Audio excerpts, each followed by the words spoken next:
خداوند کی مقدس زندگی بخش پاک کلام کی تلاوت کریں گے۔ افسس کی کلیسیا کا نام لکھا گیا مقدس پولس رسول کا خط، افسس کی کلیسیا کے نام لکھا گیا مقدس پولس رسول کا خط، اس کا باب نمبر 6 اور اس کی 10ویں اور 11ویں 2 آیات ہم خداوند کے پاک کلام میں سے پڑھیں گے۔ ان کے مقدس پاک کلام میں اس طرح لکھا ہے، غرض خداوند میں اور اس کی قدرت کے زور میں مضبوط بنو، خدا کے سب ہتھیار باندھ لو تاکہ تم ابلیس کے منصوبوں کے مقابلہ میں قائم رہ سکو۔ خداوند کے پاک کلام کا پڑھا اور سنا جانا ہم سب کے لیے باعث برکت ہو۔ آمین آمین آمین۔ سب تشریف رکھیے۔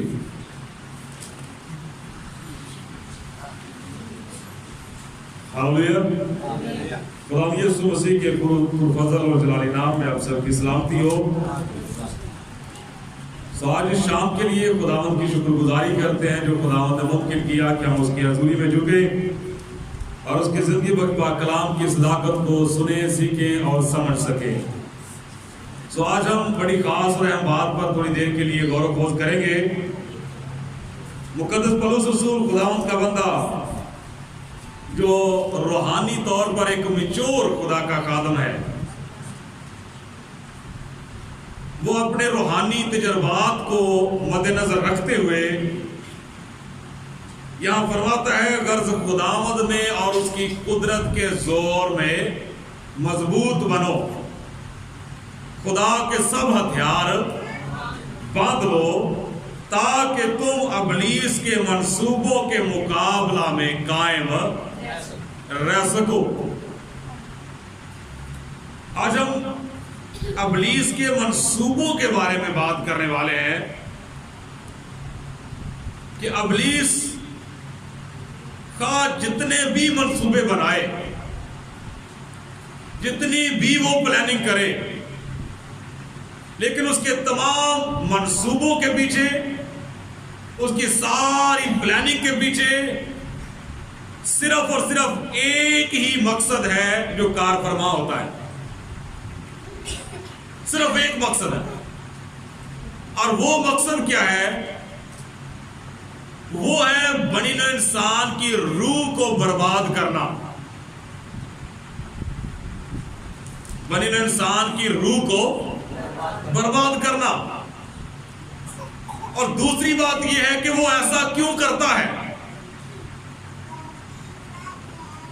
ابلیس جو ہے وہ ایسا کیوں کرتا ہے کہ اس کے تمام منصوبوں کے پیچھے ایک ہی مقصد کار فرما ہے، اور وہ ہے انسان کی روح کو تباہ کرنا، انسان کی روح کو نیست کرنا۔ تو بات میں یہ کر رہا ہوں کہ ایسا کیوں چاہتا ہے وہ؟ تو در حقیقت بات یہ ہے کہ جس طرح اندھیرا جو ہے وہ روشنی کی ضد ہے، اندھیرا روشنی کی ضد ہے، کالا جو ہے وہ سفید کی ضد ہے، جھوٹ جو ہے وہ سچ کی ضد ہے۔ تو اسی طرح سے وہ چیز یا انسان کے بدن میں سے وہ حصہ جو خدا چاہتا ہے، ابلیس جو ہے وہ ضد کے ساتھ اسی چیز کو تباہ کرتا ہے۔ خداوند یسوع مسیح نے اپنی زبان مبارکہ سے صادر فرمایا کہ جو جسم کو قتل کرتے ہیں ان سے نہ ڈرو، جو صرف اور صرف جسم کو قتل کرتے ہیں ان سے ڈرنے کی ضرورت نہیں ہے، جو تمہاری روح کو تباہ کرتے ہیں ان سے بچنے کی کوشش کیا کرو۔ اس کا مطلب کیا ہوا کہ خدا کے نزدیک ویلیو کس چیز کی ہے؟ خدا کے نزدیک ویلیو ہے انسان کی روح کی۔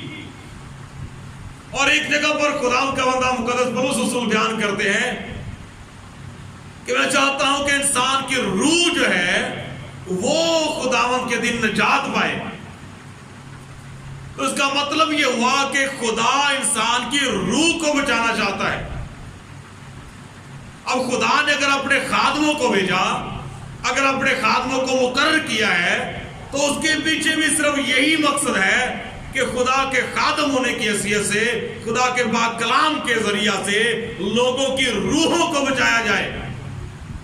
عام روٹین میں کیا کہا جاتا ہے کہ کتنی روحیں بچی ہیں، یہ نہیں کہا جاتا کہ کتنے جسم بچے ہیں۔ تو اس لیے خداوند کے مقدس کلام کے مطابق ابلیس جو ہے وہ ضد کے ساتھ وہ کام کرتا ہے جو خدا کو پسند ہے، وہ ضد کے ساتھ اس کے الٹ کام کرے گا۔ بات سمجھ میں آ رہی ہے؟ اب چونکہ خدا چاہتا ہے کہ انسان کی روح جو ہے وہ نجات پائے، تو ابلیس کی کوشش یہ ہوتی ہے کہ انسان کی روح کو میں تباہ کروں۔ اب یہاں پر مقدس پولس رسول خداوند کا بندہ جو ہے وہ اس کا حل بھی بتاتا ہے۔ مقدس پولس رسول خداوند کا بندہ اس بات کا حل بھی بتاتا ہے، اس کا سلوشن بھی بتاتا ہے کہ اگر خدا کے نزدیک انسان کی روح کی ویلیو ہے، خدا چاہتا ہے کہ انسان کی روح نجات پائے، تو پھر اس کا طریقہ کیا ہے؟ اب یہاں پر 10ویں آیت مبارکہ کے آغاز میں مقدس پولس رسول نے واضح کیا ہے کہ غرض خداوند میں اور اس کی قدرت کے زور میں مضبوط بنو اور خدا کے سب ہتھیار باندھ لو۔ دو باتیں یہاں پر بتائی گئی ہیں۔ نمبر 1 غرض خداوند میں اور اس کی قدرت کے زور میں مضبوط بننا، اور نمبر 2 خدا کے سب ہتھیار باندھ لینا۔ یہ دو حل بتائے ہیں جن کے ذریعہ سے ہم اپنی روح کو ابلیس کے منصوبوں سے محفوظ رکھ سکتے ہیں۔ اب دیکھنا یہ ہے کہ ہم روحانی طور پر مضبوط کتنے ہیں۔ یہ بات میں نے پہلے بھی کئی مرتبہ آپ کے ساتھ شیئر کی ہے کہ ابلیس کی جو جنگ ہے وہ ہمارے جسم کے ساتھ نہیں ہوتی، وہ در حقیقت ہماری روح پہ کنٹرول کرتا ہے۔ اب جس بندے کی روح، یہ بڑی غور سے سننے والی بات ہے، جس بندے کی روح روحانی طور پہ کمزور ہوگی، اس پر ابلیس کا اٹیک کرنا مسئلہ کوئی نہیں۔ بات سمجھ میں آئی کیا بولا میں نے؟ جس انسان کی روح روحانی طور پہ کمزور ہوگی، ابلیس کا اس پہ حملہ کرنا، ابلیس کا اس پہ اٹیک کرنا کوئی اتنا بڑا مسئلہ نہیں ہے۔ وہ ایزیلی اس بندے کو کنٹرول کر لے گا، وہ ایزیلی اس بندے کو اپنے قبضے میں کر سکتا ہے۔ اور ایک اور بڑی اہم بات میں آپ کو بتاؤں، کئی مرتبہ ایسا ہوتا ہے کہ جب انسان کی روح کو ابلیس اپنے ناپاک پنجوں میں جکڑ لیتا ہے تو اس کے اثرات جو ہے وہ فزیکلی نمودار ہوتے ہیں، چونکہ اس کی روح جو ہے وہ ابلیس کے قبضے میں ہوتی ہے، تو اس کے اثرات فزیکلی ظاہر ہونا شروع ہو جاتے ہیں، کسی بیماری کے روپ میں، کسی کمزوری کے روپ میں، اور کسی اعضاء کے ڈیمیج ہونے کی صورت میں۔ لیکن در حقیقت اگر دیکھا جائے، یہ روحانی تجربے کی بات کر رہا ہوں میں، در حقیقت اگر دیکھا جائے تو اس نے جسم کو نہیں جکڑا، اصل میں اس نے جکڑا ہے روح کو۔ تو چونکہ روح کو جکڑا، اس کے اثرات جو ہیں وہ بیماری کی صورت میں فزیکلی نمایاں ہو جاتے ہیں۔ تو اس لیے میرے عزیزوں، خداوند کے مقدس کلام کے مطابق ضرورت اس بات کی ہے کہ ہم اپنی روح کو روحانی طور پہ مضبوط بنائیں۔ جی بات سمجھ میں آ رہی کہ کیمرہ ہی دیکھنا؟ پہلی دفعہ دیکھا؟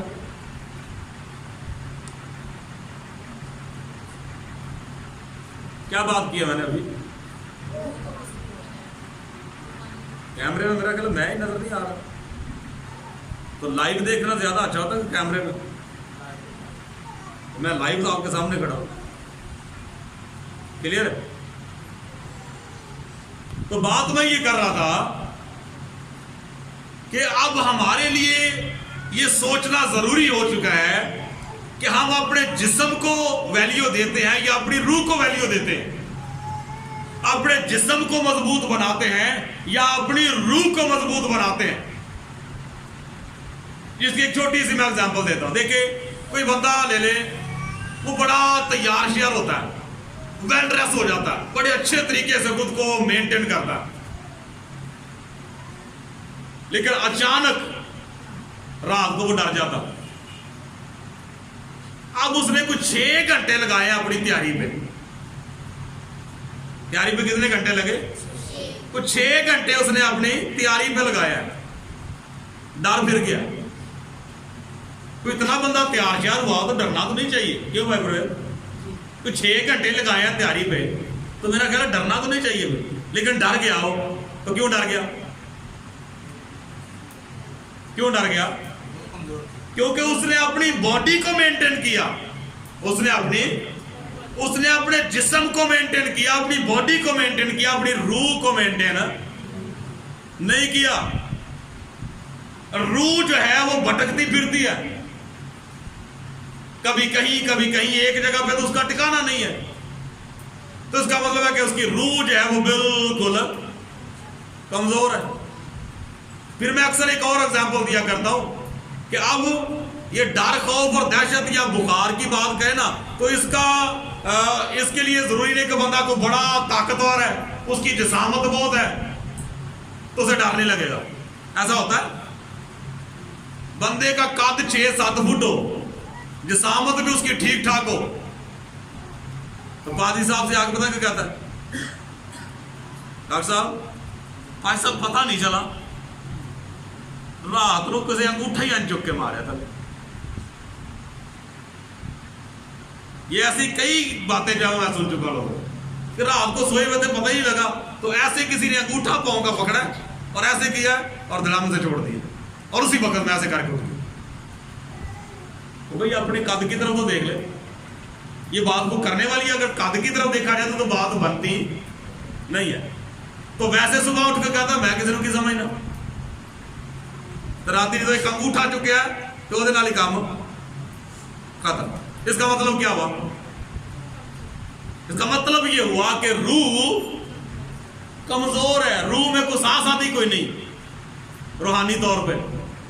تو جب روح کمزور ہوتی ہے تو پھر ہی ابلیس کی نادیدنی قوتیں جو ہیں وہ اٹیک کرتی ہیں. آپ کو یاد ہوگا میں نے ایک دفعہ ایگزامپل دی تھی کہ گرم توے پہ کبھی مکھی بیٹھتی ہے کیا بھائی؟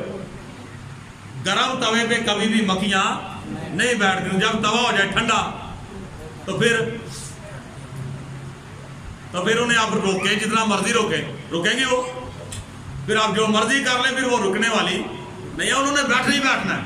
سیم اسی طرح سے جب انسان روحانی طور پر اندر سے ٹھنڈا ہو جاتا ہے, کمزور ہو جاتا ہے, تو یہ ناپاک روحیں, یہ بیماریاں, یہ پریشانیاں, یہ تکلیفیں, یہ مکھیوں کی طرح اس کو چمٹ جاتی ہیں, اس پہ بیٹھتی ہیں. بندہ بڑی جان چھڑانے کی کوشش کرتا ہے پر چھوٹتی نہیں ہے. تو بھائی سمپل سا طریقہ ہے, جان چھڑوانی ہے تو سمپل سا طریقہ. تو وہ طریقہ کیا ہے؟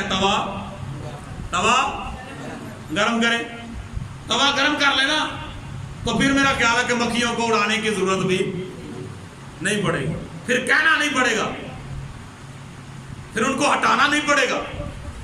جب سیک لگے گا نا تو خود بخود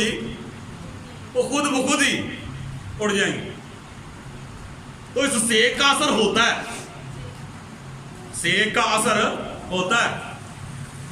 آپ اندازہ کیجئے خداوند کے بندہ مقدس مرد خدا موسیٰ نبی کے بارے میں دیکھتے ہیں کہ 40 دن خداوند کا بندہ خدا کی حضوری میں قیام کرتا ہے. کتنا عرصہ؟ صرف 40 دن کا قیام ہے خدا کی حضوری میں. اور جب وہ پہاڑ سے واپس آتا ہے تو کلام خدا میں کیا لکھا ہوا ہے کہ اس قدر چہرہ نورانی ہے, اس قدر چہرہ جلالی ہے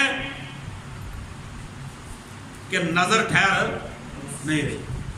اور خدا کے بندہ مقدس موسیٰ کے بھائی ہارون نے کہا کہ اے موسیٰ اپنے چہرے پہ نقاب ڈال لے, کیونکہ لوگ تیرا چہرہ دیکھ نہیں سکتے, اتنا جلالی, اتنا روب والا ہو چکا ہوا. تو میں یہ بات سوچ رہا ہوں کہ اگر 40 دن، یہ بڑی مزے کی بات، اگر 40 دن خدا کی حضوری میں رہنے سے خداوند کے بندہ موسیٰ کے چہرے پہ اتنا جلال آ سکتا ہے، تو آگے میں کیا کہنا چاہ رہا ہوں کہ آدم ایک عرصہ خدا کی حضوری میں رہا تو پھر اس کے چہرے پہ کتنا جلال ہوگا؟ تو وہ سارے کا سارا جلال ختم ہوا صرف ایک نافرمانی کے سبب سے۔ تو بات میں یہ کہنا چاہ رہا ہوں کہ جب ہم خدا کی حضوری میں ٹھہرتے ہیں، خدا کی حضوری میں زیادہ وقت گزارتے ہیں، تو پھر توا گرم کرنے کی ضرورت نہیں پڑتی۔ لکھا ہوا کہ ہمارا خدا بھسم کرنے والی آگ ہے، تو آگ دے کول جنی دیر بندہ بھوے ویر کیوں دا، چہرہ بھی گرم، ہاتھ بھی گرم اور لباس بھی گرم، دوسرے بندے کو پتہ چل جاتا ہے کہ یہ آگ کے پاس بیٹھا ہوا ہے۔ تو اسی طرح سیم جتنا وقت آپ خدا کی حضوری میں گزاریں گے اتنا ہی زیادہ روحانی سیک ٹرانسفر ہوگا، اور اس روحانی سیک سے ہوگا کیا؟ ہماری روح جو ہے وہ روحانی طور پہ مضبوط ہوگی، اسٹرانگ ہوگی۔ روحانی طور پہ توا جو ہے وہ خود گرم ہو جائے گا، تو پھر مکھیوں کو ہٹانا بھی نہیں پڑے گا۔ ہاللیلویہ۔ تو اس لیے میرے عزیزو آج یہ چھوٹا سا میسیج آپ کے گوشے گزار میں نے کیا ہے، صرف باتوں کو آپ سمجھیں کہ روحانی طور پہ آپ کس چیز کو ویلیو دیتے ہیں۔ جس بندے نے سارا دن جو ہے وہ اپنے جسم کی جان نہیں چھوڑ دی، اپنی باڈی کے بارے میں سوچتا رہنا۔ میں یہ نہیں کہتا کہ خود کو مینٹین نہ کرے، خدا نو چلے بھی نہیں چنگے لگتے کہ میں بندہ بہت چلا بنیا رہے کہ جی میں بہت رب دا بندہ ہوں اس لیے میں ہوں کوئی رہنا تو توجہ نہیں دیتا۔ کوئی چلا بندہ بھی خدا کو نہیں چاہیے۔ خدا کے لوگ شہزادے ہیں، وہ بادشاہ ہے تو بادشاہ کے فرزند شہزادے ہوتے ہیں، شہزادے اور شہزادیاں، ٹھیک ہے؟ خدا کے بیٹے اور بیٹیاں جو ہیں وہ شہزادے ہیں۔ تو خود کو مینٹین کرنا، اچھا رکھنا کوئی بری بات نہیں ہے، لیکن اتنا بھی بندہ نہ مگن ہو جائے اس جسم کے چکر میں کہ اپنی روح کی کیئر کرنا ہی وہ بھول جائے، اس کی روح جو ہے وہی بیچاری مردہ ہو جائے۔ تو اس لیے خداوند کے کلام کے مطابق اگر ہم ابلیس کے منصوبوں کو ناکام بنانا چاہتے ہیں تو کیا کرنا پڑے گا؟ سمپل سا فارمولا میں نے آپ کو بتایا، صرف اور صرف اپنی روح کو مضبوط کیجیے۔ ہاللیلویہ۔ صرف اپنی روح کو مضبوط کیجیے۔